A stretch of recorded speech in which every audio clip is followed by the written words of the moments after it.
Good evening, everyone. Dear Professor Spector, your voice is closed right now. Can you open your microphone, please? Yep. Hi, Asla. Nice to see you. Very nice to see you. It's been 13 years. Yeah, it's hard to believe it's been that much time. Yes, it is. Thank you very much for accepting our invitation for this event, Professor Spector. It is very nice to have you here as our keynote speaker, and you are going to be the first keynote speaker in scope of our events for the 25th anniversary of our university. Thank you very much. It's very exciting to have you here. Yeah, it's great to be here. Thank you. Before we start, I need to make an announcement for the Turkish participants. Sorry for this. Değerli katılımcılar, İngilizce gerçekleştirilecek konferansımızı Zoom platformundan ya da üniversitemiz YouTube sayfasından izleyebilirsiniz. Zoom üzerinden simultane çeviri desteği sayesinde konferans Türkçe ya da İngilizce olarak dinlenebilecektir. Etkinliği Türkçe ya da İngilizce dinleyebilmeniz için ekranın sağ alt tarafında bulunan tercüme yazısı, dünya işareti şeklindeki tercüme yazısına tıklanması gerekmektedir. Bu bölüme tıklandığında konferansı hangi dilde dinlemek istiyorsanız Türkçe ya da İngilizce kanalını seçebilirsiniz. Yes. Sorry for this interruption. I need to make an announcement regarding the simultaneous translation for the Turkish participants. And I would like to welcome you all, my dear rector, vice rectors, and the members of the board of trustees and our participants. Thank you for joining us at this event.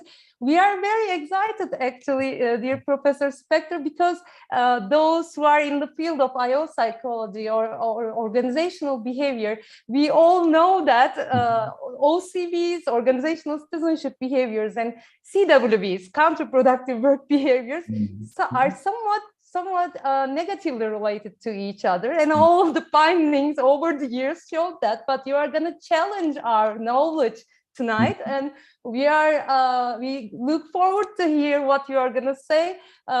You can start. Thank you very much again for accepting our invitation. Okay. Well, thank you very much for inviting me, and thanks to Ms. Merve Guven. I don't know if I pronounced her name exactly right, who's the translator. Yeah, so, Meltem. She told me I should talk a little more slowly than I did when you talked. And so I'll pause now and then so the translation can catch up in case it gets a little behind. So let me share my screen. Can you enable the screen share? It is enabled, actually. Oh, because it's telling me it's disabled. Oh, now I'm sure our staff is going to make it happen.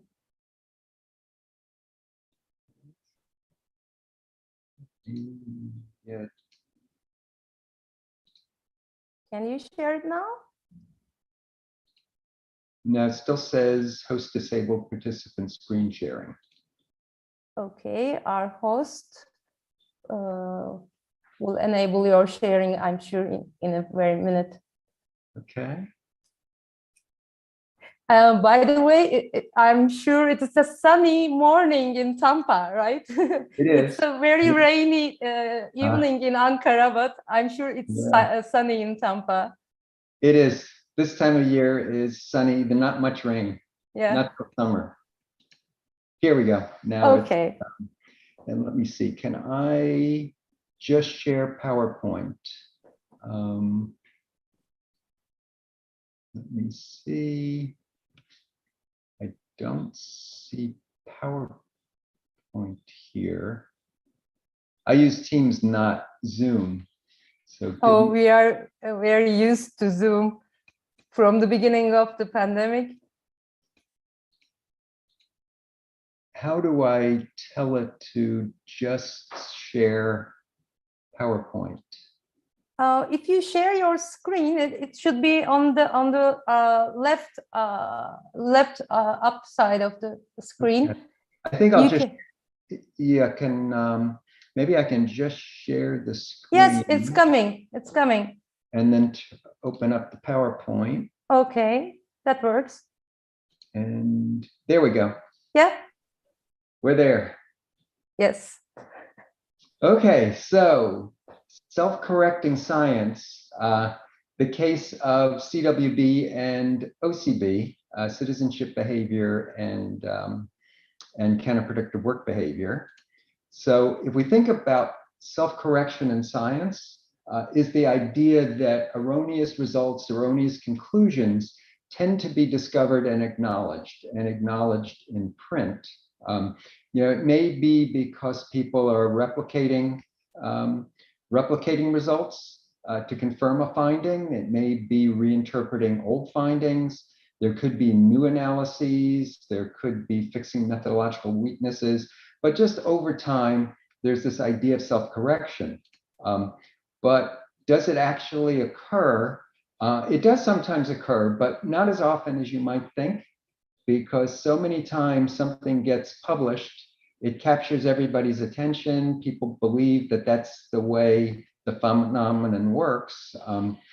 And there are a number of reasons that it doesn't get corrected. So for one thing, particularly in IO and the organizational sciences, there seems to be more of an emphasis on novelty than correctness.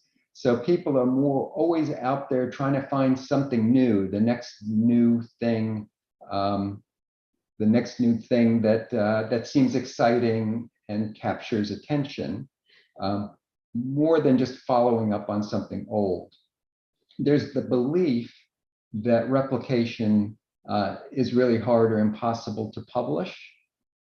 I don't know that that belief is correct, but because people believe it, you find that they don't very often try to publish replications. I saw one study in the US looking at several hundred grant-funded projects, and they surveyed the grant recipients years later to find out if they published results, if they got positive results or non-significant results, and what the result was. And if anything, well, there are two things that they found. One is that when people get non-significant results, they're less likely to try to publish it. But also, if they tried to publish it, if anything, they were more likely to be successful. So this is a belief that's not necessarily correct. You know, sometimes there's avoidance of conflict.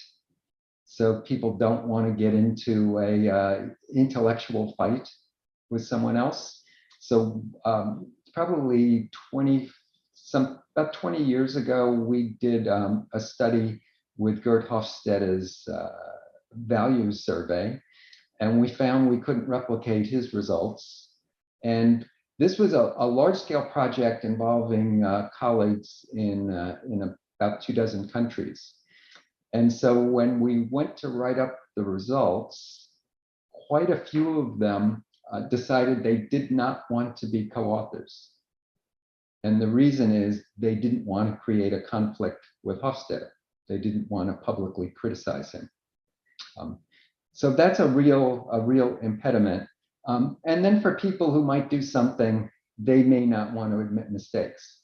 And so you'll find sometimes somebody does something, maybe they can't replicate it themselves, but they just don't want to try to criticize themselves. And so these are reasons that inhibit people from correcting. But what I'm going to talk about today is the case of CWB and OCB.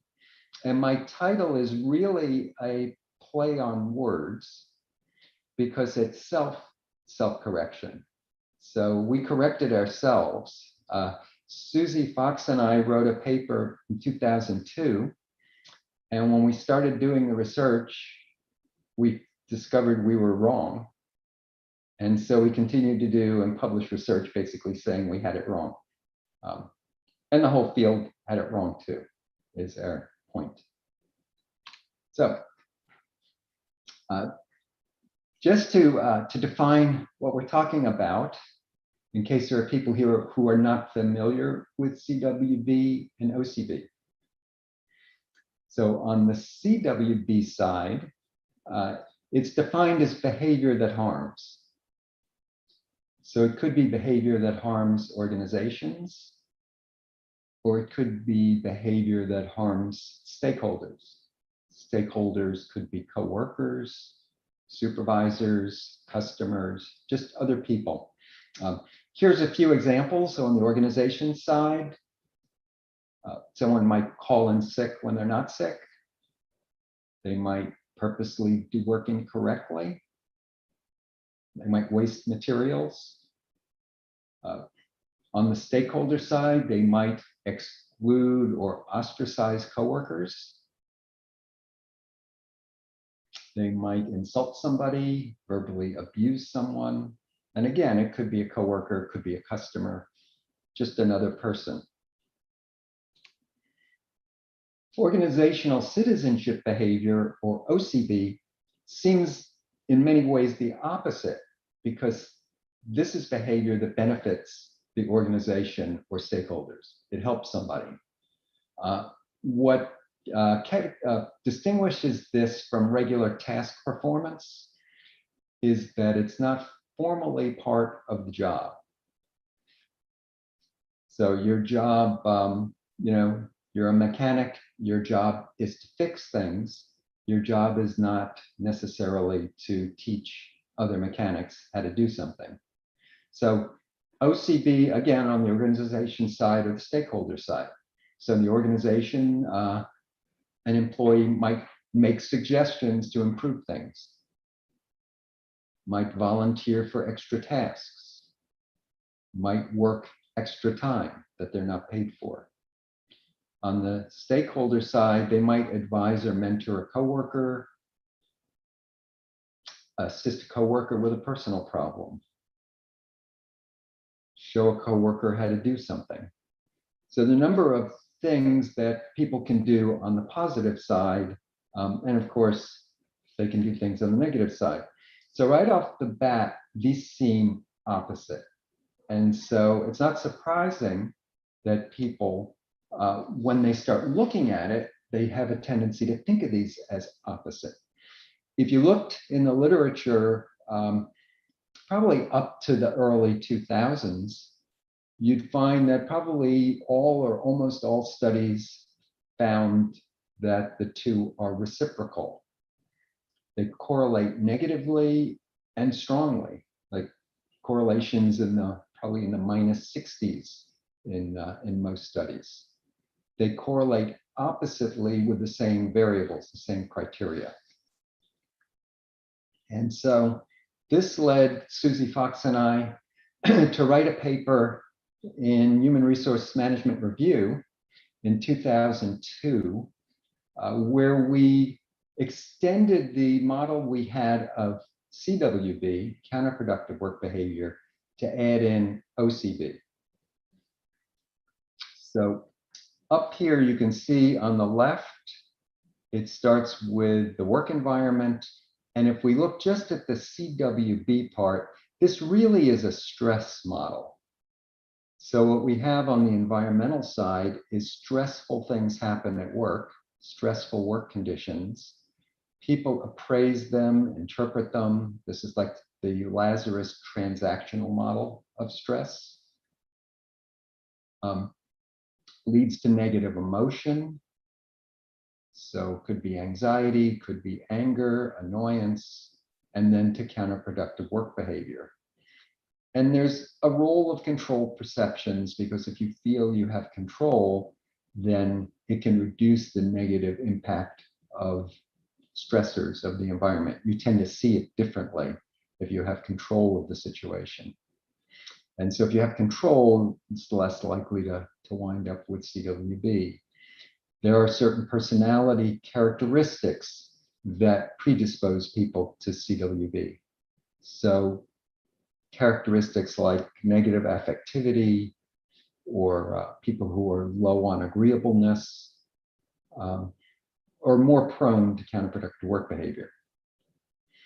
So when we got interested in also looking at OCB and thinking about it as reciprocal, we thought, all right, why don't we just add the OCB at the bottom And if a negative thing, if it's stressful things at work, things that are appraised as stressors, it's going to lead to negative emotion that increases CWB, and it will reduce positive emotion, and it's going to inhibit OCB.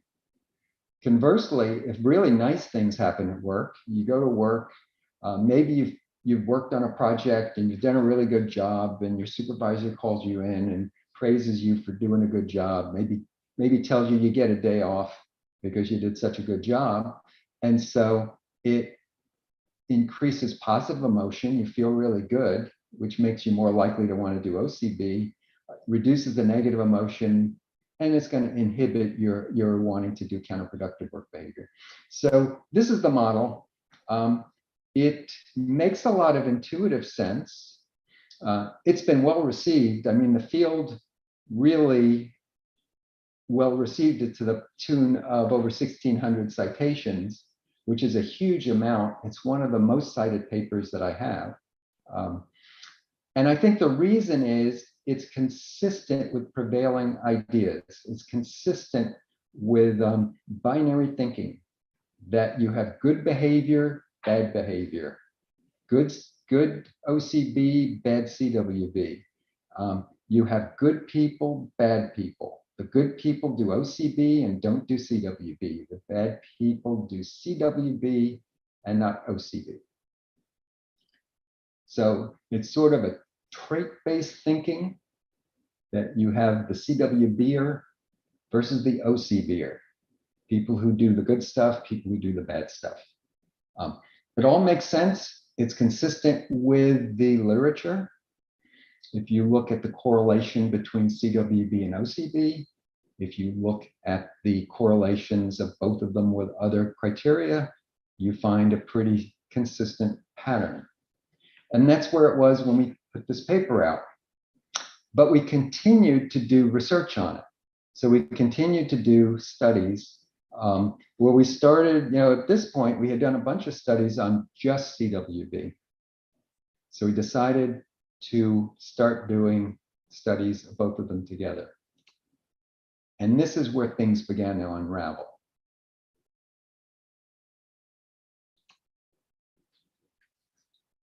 The first study is Don Miles, Susie and I, and Wally Borman. Wally Borman has done tons of research on OCB. Don Miles was a doctoral student at the time. So it was a survey of a little over 300 employees. We measured CWB and OCB, and the OCB measure was something Don threw together, just kind of an ad hoc measure where he took a bunch of OCB behaviors and put them into a scale. We measured emotions, positive and negative, and we included 3 stressors. You're going to see these stressors over and over. Interpersonal conflict, whether people get into fights and arguments with each other at work. Organizational constraints, things that at work, conditions, events that interfere with getting the job done. And workload, how much work you have to do. Now, we chose these 3 for a very simple reason, and that is because I developed measures of these 3. So they tend to be 3 stressors that I have interest in, and we have a handy measures of them.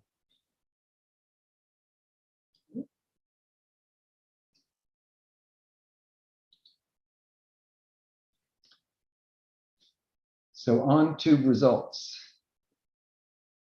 Were they negatively and strongly correlated? Well, they're negatively correlated at 0.11, which is pretty small, but it was not statistically significant. So to think in terms of proportion of variance accounted for, you're talking about studies in the past probably on average accounted for about 40% of the variance. This is accounting for 1, and it's not significant. terms of, do they correlate oppositely with other variables, stressors? No. Organizational constraints, the correlations of 32 and 26, very similar. They wouldn't be significantly different. Conflict, 1924. The only one that showed the effect was positive emotion. Negative with CWB, positive with OCB. So I remember the day that Don showed me the results. We're sitting in his lab, which is in the basement of the social science building where the doctoral students had their offices. And I'm convinced Don made a mistake. So I'm sitting there looking at his printout of his output. I'm looking, he did this in SAS, a statistical package. I'm reading line by line over his scoring program. I'm looking at everything he did, and I could not find a mistake. And I must have cross-examined him, are you sure you double-checked? Are you sure you triple-checked? He said yes. I could not find a mistake. And I thought, well, the results are what they are, but I was really baffled with this. I thought this was really strange.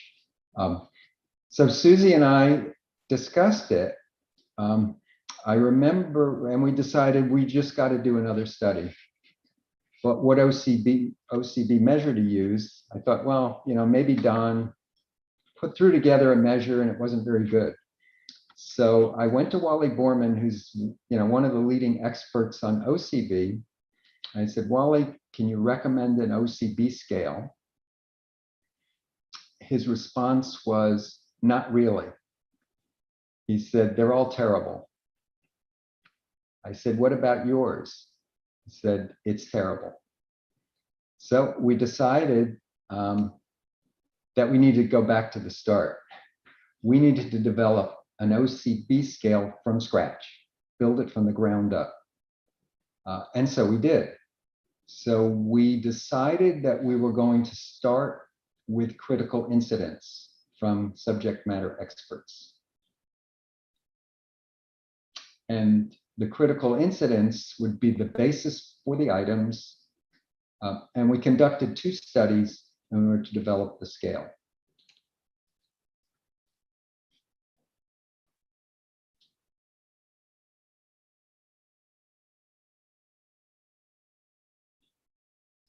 So this is the, if you follow this, this is what we did. We started here, upper left, with 38 subject matter experts. Susie's MBA students, she was teaching in a business school in Chicago, and some IO doctoral students from Tampa. We gave them a definition of OCB, behavior that goes beyond the core tasks in your job that benefit the organization or people. They gave us 214 incidents, things they had done or seen done in the workplace. We went through them. We wanted items that were general enough that pretty much anybody could have the opportunity to do them. So one item that was eliminated was letting somebody in line ahead of you at the copy machine. So if you're not working in an office with a copy machine, there's no reason, there's no opportunity to do that. So those items were eliminated. We wound up with 36. With further work with the scale, it wound up 20 final items.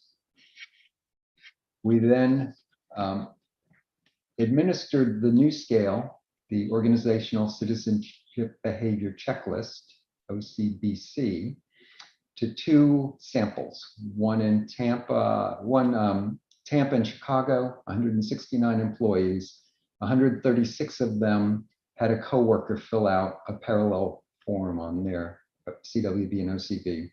And then a study 2, which were a little over 500 employees who were taking classes. In other words, students who were employed.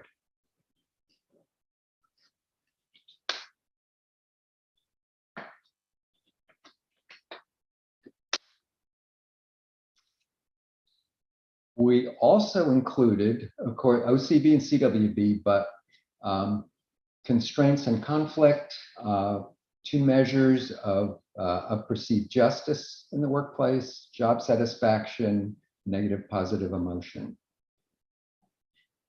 So these are the criteria. So how are OCB and CWB related? Are they strongly negatively related? No, they're positively related. Study 1, the correlation is 0.16, which is significant. Study 2, it was 11, which was not significant. If you crossed sources, so say CWB with a self-report and OCB with a coworker's report, or the reverse, you get near 0 correlation, so 0.05 and -0.2. So this is a pattern we're going to see again in later study, that when someone else is completing it, the correlation is close to 0. Self-report, it's positive, not large, but it is positive.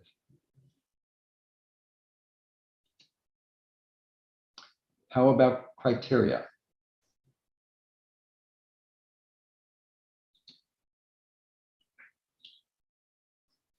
These are the variables that do not fit the pattern. They were not opposite in sign, significant and opposite in sign. Basically, none of them in study 1. Study 2, the only one that fit was job satisfaction. Other than that, all the others are like the study earlier, where the correlations just look fairly similar.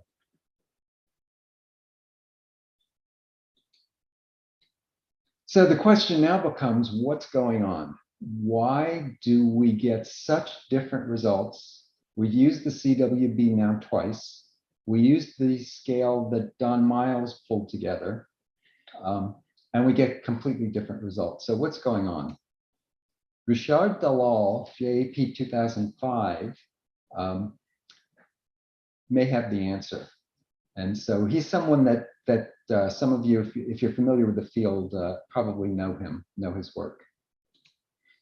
He did a meta-analysis of CWB-OCB studies, and he identified factors in the studies that affected how strongly related CWB and OCB were.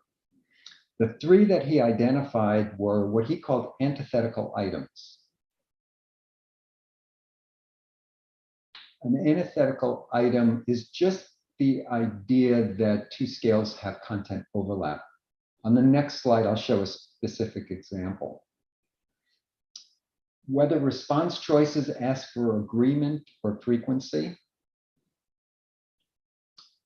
and it winds up, it matters because the cognitive process of agreement versus frequency are a little different. Agreement, you give somebody an item that says, comes to work late, and you're agreeing that the person does that. It's more of a trait judgment. Is this kind of person that does this thing? If you ask frequency, the person has to go back to memory and think, when's the last time this person did this? How about the time before that? How often are they doing it? And it requires that they think about specifics. So you could get some different response depending on whether it's agree or frequency. And then who does the rating? We've already seen it matters. Who does the rating? Self or supervisor? So Dalal went through the literature, found CWB, OCB studies, looked at their methodologies, and then put them into groupings. With the antithetical items, here's a few examples. So items that overlap with CWB. And these 4 items here are all items from OCB scales. Spends a great deal of time with personal phone calls. I've seen CWB scales that have that item, and here it is on an OCB scale. And so what people do is reverse the scoring. So it's OCB if you don't do it. Absence of CWB does not abuse the rights of others. It's OCB if you say you don't do it. Reverse scoring takes undeserved breaks. Excuse me, the one before, that's not reversed. Does not abuse the rights of others is negating it. It's saying you don't do something wrong. And that's assumed to be OCB if you agree that you don't do this. Take undeserved breaks, you just reverse it. So if you don't take undeserved breaks. And one of my favorite items of all time is the squeaky wheel that always needs greasing. Okay. A colloquial expression in English. I don't know what the translator is going to do with this. I don't know when it's translated into Turkish, what it comes out meaning. We had terrible time doing that translation for this item. We know this item by heart. Right. It basically means complains all the time, is what it means. And I don't know why they didn't write complains all the time, which is much easier to understand. But in English, it's a colloquial expression that Americans understand what it means. But I don't know when you take it anywhere else if it's going to have the same meaning. But it's just a bad item, and it's a personality item. It's not a behavior. It's a personality item.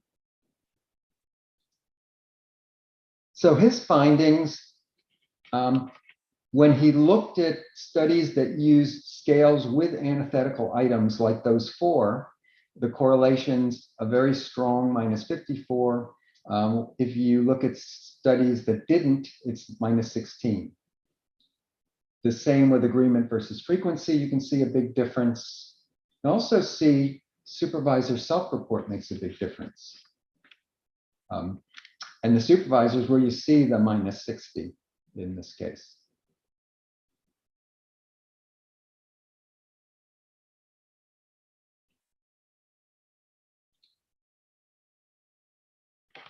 So there was a limitation that Rashad noted in the meta-analysis, and that is the artifacts were confounded. The studies that didn't have the antithetical items generally used frequency, not agreement. And there weren't all the combinations, at least not many of all of the different combinations. You know, 2 by 2 by 2, there's 8 possibilities, and he didn't have equal numbers across the possibilities. So, you know, these are not, he was unable to tease it apart and figure out which of the confounds, which of the artifacts were driving the differences. And so we went back and decided to do an experiment. And it's unusual to follow a meta-analysis with a primary study that's looking at the same thing. But in this case, it was because of the limitation. So the experimental study, we looked at the 3 artifacts. Okay, the agree versus frequency was a between subject, random assignment. People either got a survey that asked the behaviors using an agreement response or a frequency response. So we were able to compare them. Antitheticals were within person. People filled out the Podzikoff OCB scale, which is probably the most popular. It also has a fair number of antithetical items versus the OCBC. And then everyone did a self-rating and got their supervisor to do ratings of them. So we had 2 raters. So the sample size was 259. Again, we recruited employed students out of classes. We had the different measures of CWB, OCB, and we measured conflict constraints workload again, and job satisfaction, just to have 4 criteria.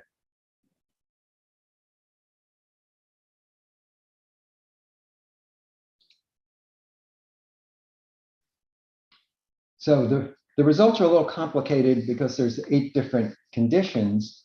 But one thing, if you look at antitheticals compared to the no antitheticals, you can see that the correlations are stronger in magnitude with antitheticals across the board. You can see that they're all negative, ranging from a -75 for supervisor to a -37 for the employee themselves. With the antitheticals, more complicated. The supervisor with no antitheticals and agreement, it's a -42. With the employee, it's 21, positive again, as we've now found in a couple of other studies. And in 2 of the cases, it's essentially 0. Now, if you look at agreement, you can see the agreement correlations, at least in 3 of the conditions. Like for the supervisor, agreement with antitheticals is a -75, -46. For no antitheticals, we're talking -42 and 0. So you can see that agreement tends to have bigger correlations. And then supervisors have bigger correlations than employees. And the one that's really different is the employee frequency no antitheticals. When you ask employees, how often do you do these behaviors? And there's no antitheticals, you get a positive correlation. You don't get it with supervisors. You know, it's near 0. You know, within rounding error, it came out to be a 0, but it's very tiny. So this is a much different result than you get with than you're getting in the literature generally.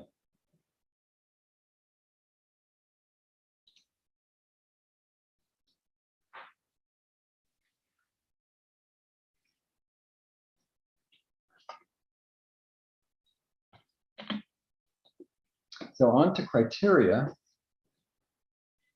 You can see here, counterproductive work behavior, negatively related with job satisfaction. Dissatisfied people are the ones most likely to do it.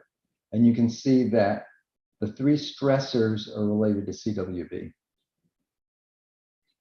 OCB with the antitheticals, you see that in the first 3 cases, the correlations are significant but opposite in sign. The workload is the outlier. The workload is different. And for no antitheticals, you don't get that pattern. You get, it's not significant, but you get the job satisfactions in the same direction. Excuse me, the stressors are in the same direction. The job satisfaction is non-significant. And again, workload just looks different.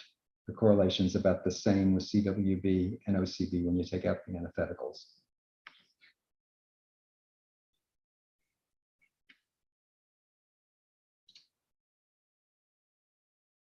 So, re-examining citizenship, this is another study that we did. We're looking at just a variety of criteria. We wanted to look at a list of criteria. So we chose 15. Looking at OCB meta-analyses, we picked the 15 variables across different categories to see what it looked like, again, looking at the OCBC versus the Podsakoff scale. Here's a list of the criteria.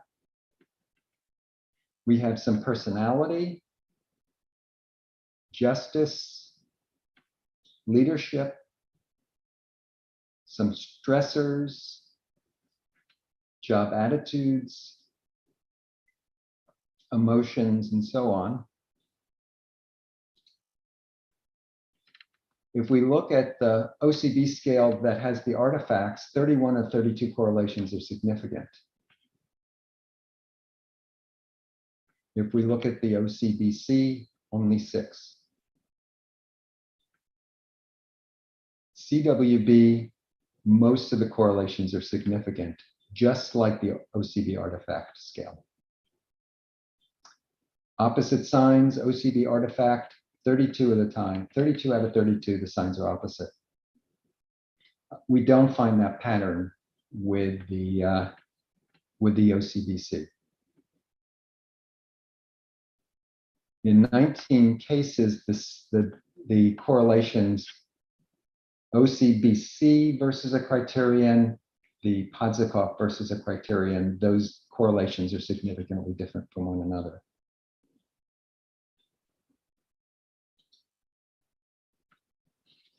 So if you look just at the OCBC, what would you conclude that OCB is related to?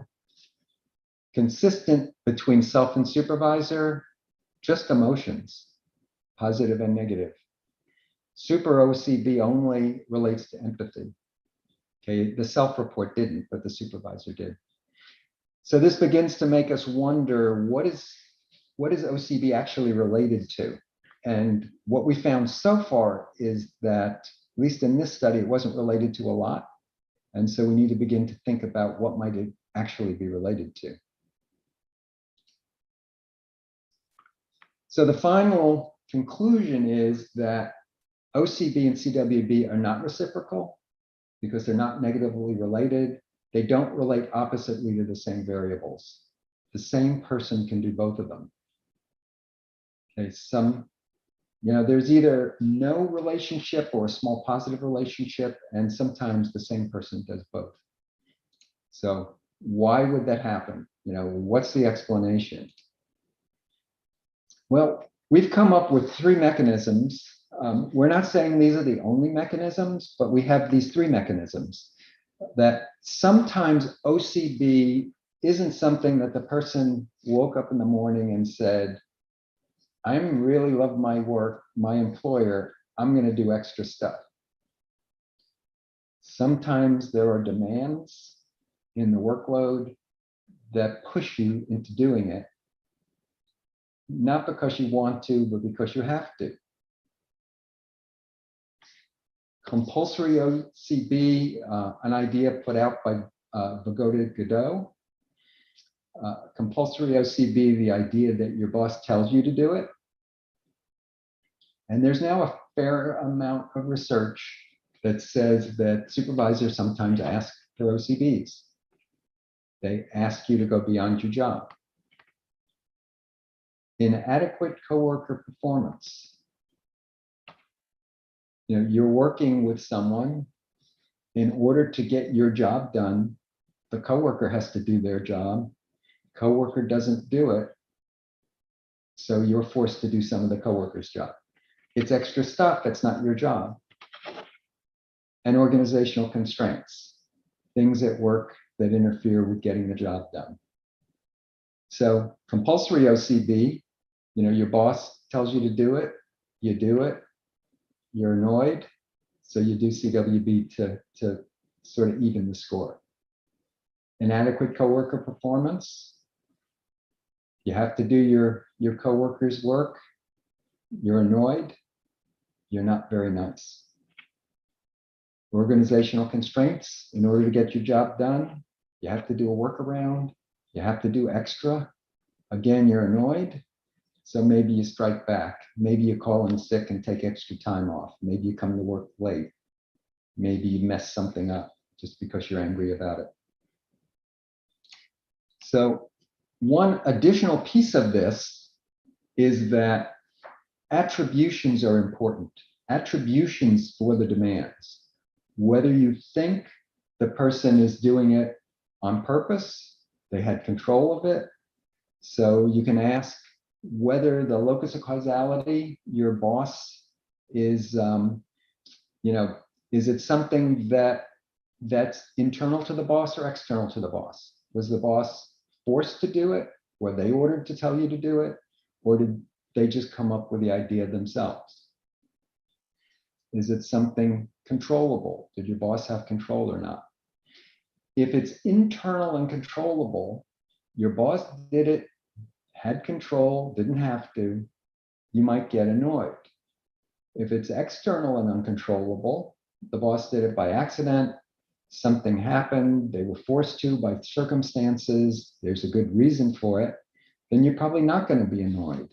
And so when these things happen, and you make certain attributions for why they happened, this is what's going to increase the likelihood that you do the OCB and then follow the CWB. And this is significant because the paper where we talked about attributions came out in Human Resource Management Review, which is the same journal that published the model in the first place. And so it's sort of a full circle where we got to do the self-correcting in the same journal where we put the thing out in the first place. So putting it together, again, employee complies with the OCB demand. They make an attribution for the demand.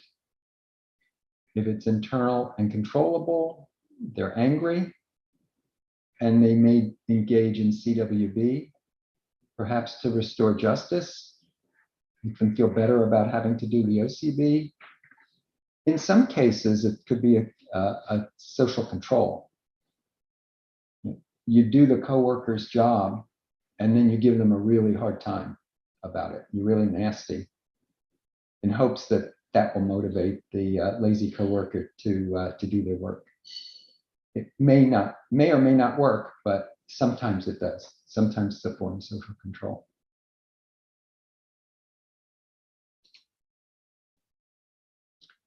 So pulling it all together, we can ask, what have we actually been measuring when we measure OCB? Are we measuring OCB or are we measuring CWB? Considering the content in the items, I think we're measuring both. I think a lot of the OCB scales are really tapping into both of them. But it makes it tough because if they're confounded, we can ask, are conclusions about OCB really about CWB? So this leads to the idea that perhaps we need to re-examine a lot of the findings and maybe the theories. Verify them, verify that if you control for the artifacts, especially the antithetical idea, you still get the same thing. If you do, then it's great. If you don't, then maybe you need to start rethinking, maybe OCB isn't really related to some of the things we think it's related to. Of course, will journals balk at publishing old studies with new and weaker findings? So you replicate an old OCB study, but you control and do a better job. And maybe you find not exactly the same thing. So there's the risk for someone trying to do that research. And then finally, which is very common, is people ignore the new knowledge anyway.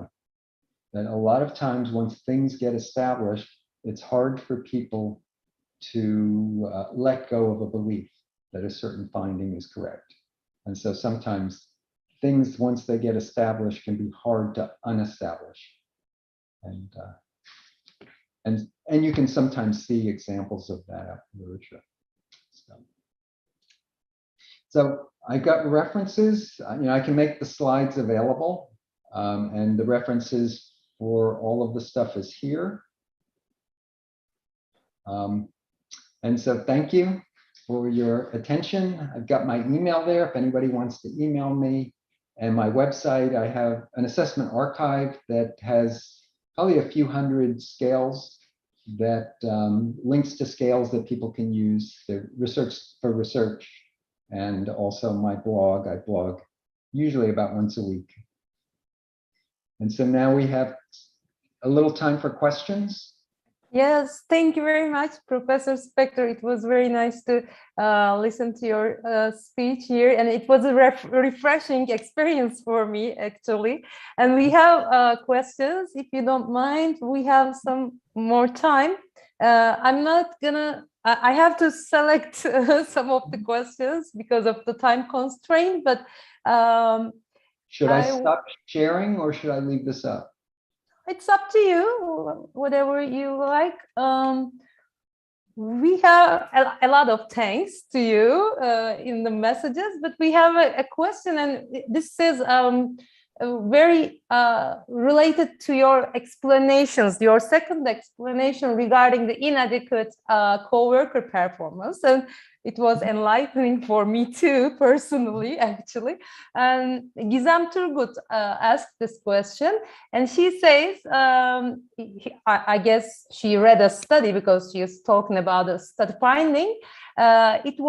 She says it was suggested that the excessive occurrence of OCB in an organization could also be a sign of a disrupted work in the organization. For example, the authors, I guess, claimed that the personnel with a high tendency to exhibit OCB did that job because the personnel assigned to do that job did not do that job or could not do it. And she asks, what do you think about it? But you made an explanation. Actually, maybe you can elaborate on this one further. Yeah, there's a tendency to think of OCB as just being good, but it's not always good because sometimes people do OCB because they're avoiding their jobs. Yeah. So they're down there helping, you know, they're all around helping new people instead of getting their own job done. But this is another side to it, which is interesting, that if you have people doing a lot of OCB, it means there are people not doing their jobs because they're out doing someone else's job. So maybe it's diagnostic that some of your people maybe are not well trained, are not motivated, maybe it's the wrong person for a particular job. So if you see patterns where if you're a leader and you see somebody's always down in somebody's office doing their work for them, then it means you've got a problem. Yeah, definitely. It's an emergency sign kind of for a leader, I guess. And this is a very common experience that many employees, I guess, live in their work life, at least. Actually, following up on that, a friend of mine who is not in an academic job, is working in a company, said that one day his boss told him to stop covering for someone else because when he'd see the other person not getting something done well, he would go in and fix it for him, and he was told to stop it because they want him spending his time doing someone else's work. If that other person failed, they wanted to be able to deal with that person and not have it covered up. Yeah, definitely. There's some personality issue there. Personally, I can say that you cannot stop yourself doing somebody else's job sometimes. Yeah. We have, I selected another question.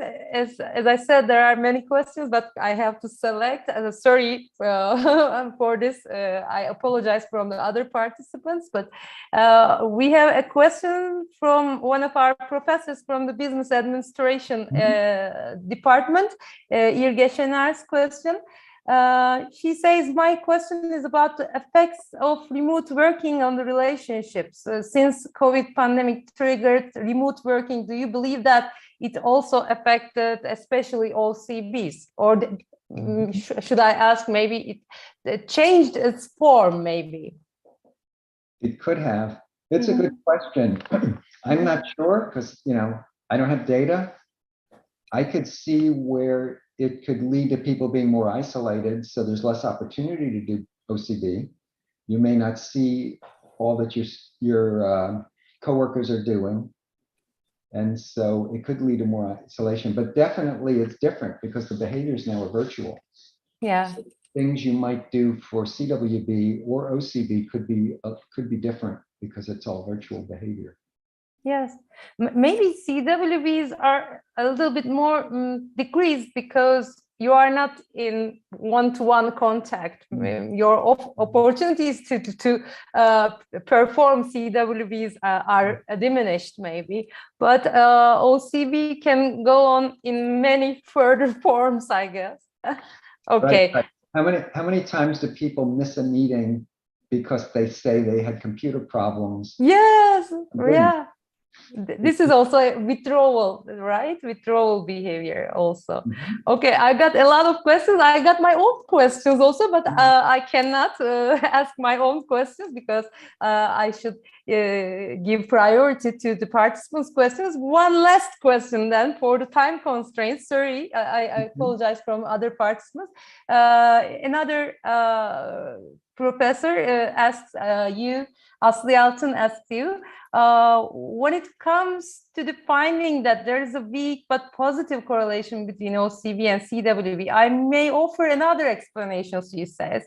Maybe people who engage in CWB may also, when there is opportunity, may engage in OCB too in order to compensate his or her wrongdoing. Do you agree with that, or what do you think?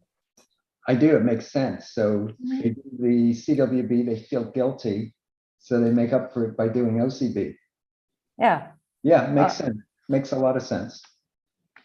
Okay.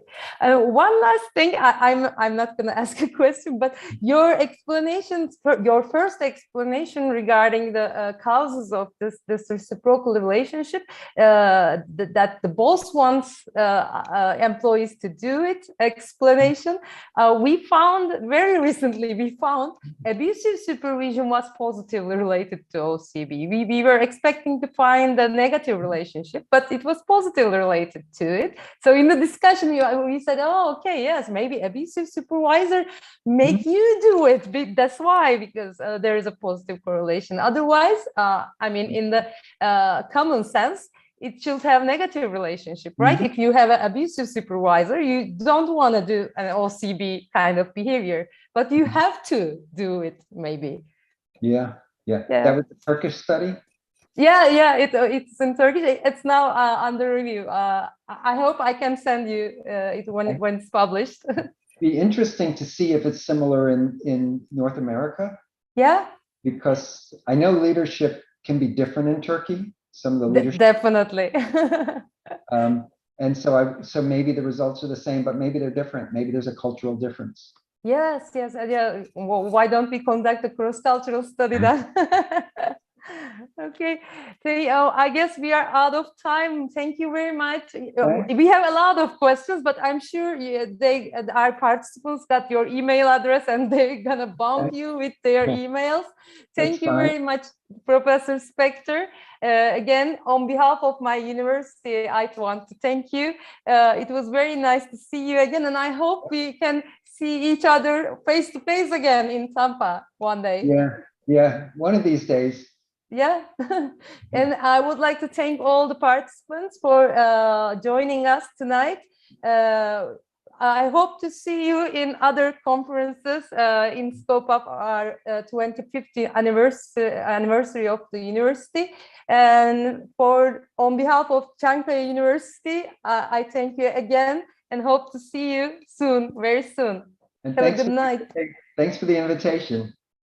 Good night, thank you. Bütün katılımcılarımıza teşekkürler. Başka bir seminerde görüşmek dileğiyle. Hoşça kalın, iyi akşamlar diliyoruz.